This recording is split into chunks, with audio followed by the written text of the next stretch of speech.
Shalom saudara-saudari sekalian para pemirsa Yaski TV. Semoga Anda dalam keadaan baik dan berlimpah sukacita dari Tuhan.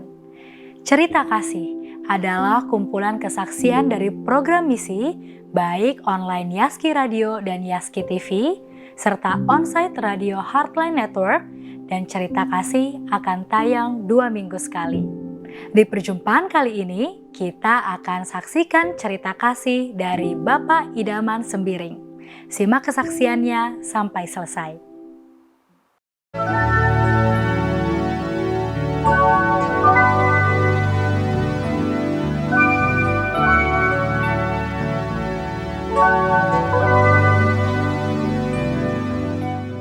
Perkenalkan dulu, nama saya Idaman Marga Sembiring. Asli saya dari Tanah Karo. Cuman di Aceh ini saya sudah 42 tahun. Saya seorang pensiunan pegawai negeri sipil di pemerintahan Kota Banda Aceh. Pelayanan untuk anak-anak taruna di Politeknik Kelautan. Aktivitas saya yang penuh itu di Forum Komunikasi Umat Beragama dan Forum Komunikasi Umat Beragama Provinsi Aceh sebagai anggota pengurus. Kemudian satu lagi di Lembaga Pengembangan Pesparawi Daerah Provinsi Aceh. Nah, itu kegiatan saya. Kemudian saya bergereja di Gereja GPIB Jemaat Banda Aceh. Nah, kemudian saya punya 1 orang istri, 3 anak. Kalau normalnya sih kalau untuk beribadah atau boleh kita katakan berkaitan dengan kerukunan antar pemeluk agama nggak ada masalah. Bisa melakukan ibadah rutin di setiap hari minggunya atau kegiatan-kegiatan gereja yang memang ditempatkan di gereja. Nggak ada masalah. Kecuali kalau untuk persoalan singkil. Kalau singkil itu ceritanya itu memang berbeda, konteksnya berbeda. Di sana ada ada penduduk lokal yang bukan suku lokal. Kemudian di sana juga ada persaingan ekonomi dan lain sebagainya yang mempengaruhi hubungan sesama warga gereja. Tetapi di sana juga secara individual atau secara organisasi kemasyarakatan mereka akur. Ketika orang Kristen itu ada berpesta, itu yang Muslim datang. Ketika yang Muslim berpesta, yang Kristen datang. Cuman persoalannya di sana kan izin tempat pendirian rumah ibadah. Nah, di Banda Aceh nggak ada persoalan sama sekali. Selama 42 tahun lebih kurang saya di Banda Aceh, saya belum pernah temukan yang namanya konflik agama. Sepanjang kita juga sebagai pendatang, walaupun sekarang sudah menjadi warga Aceh dengan identitas KTP Aceh, ya kita juga harus menghargai kearifan lokal. Nah, ini jangan banyak menuntut lah begitu. Istilahnya sepanjang kita masih diberi kesempatan ruang untuk beribadah, silakan manfaatkan. Bukan seperti daerah lain. Daerah lain sekarang sudah terjadi pergesekan-pergesekan. Sampai rumah ibadah ditutup, sampai beribadah juga dihalang-halangi. Ya. Kalau di Aceh enggak. Ini pesan saya itu, saya sebagai duta kerukunan umat beragama di FKUB mengatakan bahwa Aceh nyaman untuk kehidupan sosial beragama. Jadi Bapak kalau di Aceh ini enggak usah takut. Besok-besok kalau ada ibu-ibu yang datang ke Aceh ini enggak usah pakai jilbab. Nggak apa-apa itu. Ketika kita tidak memakai jilbab, maka orang itu tahu, oh berarti ia itu Kristen. Itu saja. Dan tidak akan dipertanyakan. Jadi nggak usah takut-takut, nggak usah sungkan-sungkan, datang aja ke Aceh, bawa rombongan banyak-banyak. Tapi dengan catatan, hargai kearifan lokal. Nah, salah satu kearifan lokal adalah kalau ke masjid raya, bagi yang perempuan jangan pakai pakaian ketat dan pakai kerudung. Bagi yang laki-laki jangan pakai celana pendek, pakai celana sopan biasa saja. Nah, itu salah satu bentuk kearifan lokal. Saya rasa demikian. Sebenarnya kalau ibadah di rumah itu sebenarnya kalau dulu sebelum tsunami itu, kita sangat bebas sekali melakukan itu. ketika ada ke ibadah rumah tangga atau ibadah keluarga, itu masing-masing keluarga itu siap untuk melakukan ibadah. Cuma sekarang isunya kan sudah berkembang yang tidak mendukung hal itu, sehingga selalu untuk untuk mencegah terjadinya tindakan anarkis atau intoleransi, sehingga gereja-gereja sekarang melakukan ibadah-ibadah rutin itu hanya bertempat di gereja. Itu saja yang kita khawatir. Sebenarnya bisa saja kita lakukan ibadah di rumah, seperti rumah kita ini. Ya, semua keluarga di jemaat-jemaat itu cenderung untuk melakukan ibadah di gereja. Apakah namanya ibadah keluarga, atau namanya ibadah syukur, ya, atau ibadah sukacita lainnya. Tantangan yang paling besar itu pergaulan mereka dengan antar umat, ya. Mereka mungkin akan selalu dipandang sebagaimana selama ini yang kita tahu bahwa orang Kristen itu kafir. Itu menjadi satu tantangan tersendiri bagi anak-anak.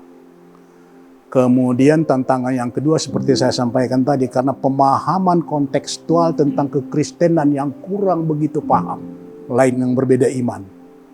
Akhirnya anak-anak kita menjadi terjebak sendiri.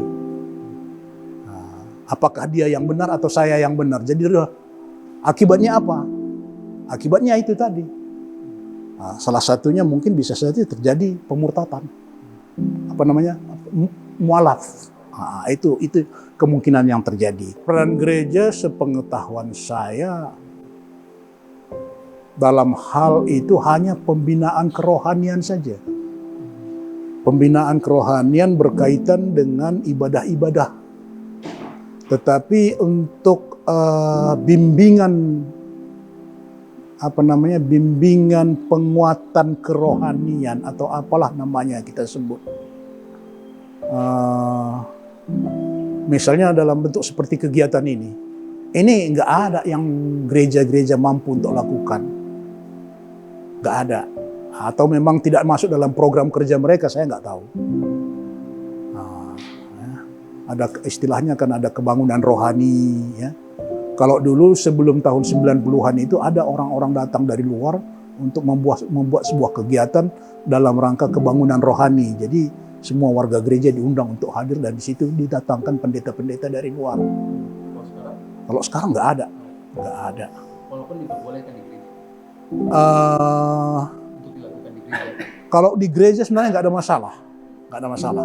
Bahkan Pak, terus terang saya dulu sebelum tahun 2000, saya sempat 3 kali jadi panitia Natal Oikumene. 2 kali jadi panitia Paskah Oikumene. Saya pikir semua kita lakukan semua dengan sukacita lah. Nggak ada tantangan, nggak ada hambatan, nggak ada gangguan. Tetapi peristiwa ini berhenti setelah peristiwa tsunami, terjadi pergeseran budaya.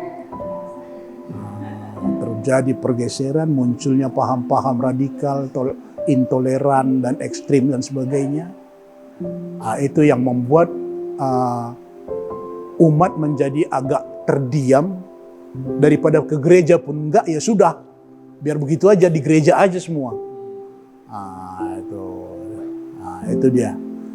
Jadi kalau untuk rumah kita ini 24 jam Bapak datang, 24 jam terbuka.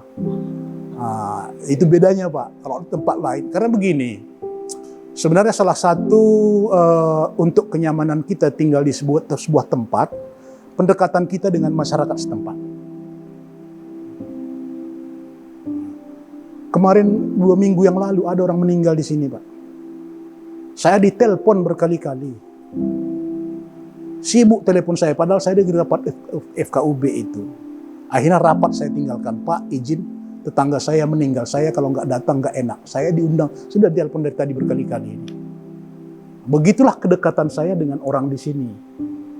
Pendeta yang jadi wakil kepala kampung, pendeta Martogi Sitanggang itu, dia orang pendeta, tapi dia wakil kepala kampung. Itu. Jadi bagaimana penerimaan masyarakat itu terhadap orang Kristen itu sesungguhnya kan ada. Tercermin di situ. Bahwa interaksi kita dengan orang Aceh nggak ada masalah. Nah, yang penting saling menghargai, saling menghormati, dan menghargai budaya lokal. Anak-anak muda Kristen ini sekarang sudah dipengaruhi oleh medsos 75%. Sehingga kalau saya melihat kemampuan memahami Alkitab itu kurang. Di rumah pun bukannya baca Alkitab, Pak. Nggak ada 15 menit aja disuruh, nggak ada baca Alkitab. Itu saya yakin. Yang tahu mereka main get-get aja. Yang tahu mereka online terus. Sehingga menjadi sebuah tantangan bagi kita yang memang punya potensi untuk membina itu. Alangkah baiknya kalau misalnya dari tim Bapak atau rekan-rekan Bapak yang punya perhatian tentang tantangan masa depan untuk anak-anak kita sekarang ini. Itu membuat sebuah program untuk hal melakukan berulang-ulang, Pak. Firman Tuhan aja sekali lewat lepaskan. Harus disampaikan berulang-ulang. Nah itu dia. Jadi program ini, Pak, sebagusnya kalau ada jangan hanya sekali setahun. Walaupun dengan materi yang berbeda-beda atau berkelanjutan.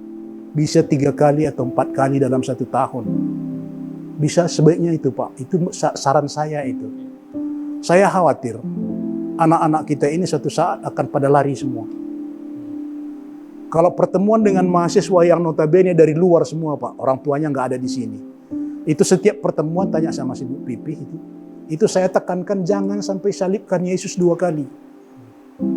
Artinya jangan sampai mualaf, Pak. Jangan tinggalkan Yesus. Karena itu yang saya khawatirkan pernah kejadian. Seorang mahasiswa kedokteran meninggalkan Yesus, Pak. Buru-buru kami mengejarnya. Ternyata sudah besok dia mau disahadatkan. Jadi itu satu tantangan bagi kita, apalagi bagi bapak-bapak dalam bentuk sebuah organisasi, mungkin ada support anggaran segala macam untuk membina kerohanian khususnya kita di Aceh. Khusus di Aceh. Kalau di Mentawai lain cerita, Pak. Di Mentawai itu mayoritas Kristen. Ini nggak ada persoalan. Kalau kita di sini minoritas dan anak-anak kita ini dengan sebutan kafir aja kadang-kadang nangis. Jadi untuk mengantisipasi itu, makanya dia orang tua umumnya anak-anak itu mulai dari TK sampai SD itu ditempatkan sekolah-sekolah Kristen. Sehingga SMP, SMA mereka sudah punya dasar iman yang sedikit baik. Dengan demikian mereka nggak terpengaruh lagi dengan omongan-omongan itu. Nah, jadi pesan saya itu tadi, Pak. Kalau boleh bangun jaringan di pusat, di Jakarta, untuk menyiapkan sebuah program rutin untuk pembinaan dan pengajaran tentang kekristenan terhadap anak-anak yang ada di sini. Karena itu sangat minim sekali, Pak. Kurang sekali. Bapak tanya aja, hafal nggak pengakuan iman? Kebanyakan anak-anak nggak hafal itu. Padahal itu kuncinya kan. Jadi ini saya tekankan ini. Saya ingat karena saya sangat sekali sangat risau sekali dengan hal-hal seperti itu. Apalagi saya sudah 42 tahun di sini, Pak. Bukan pengalaman bergereja yang sedikit.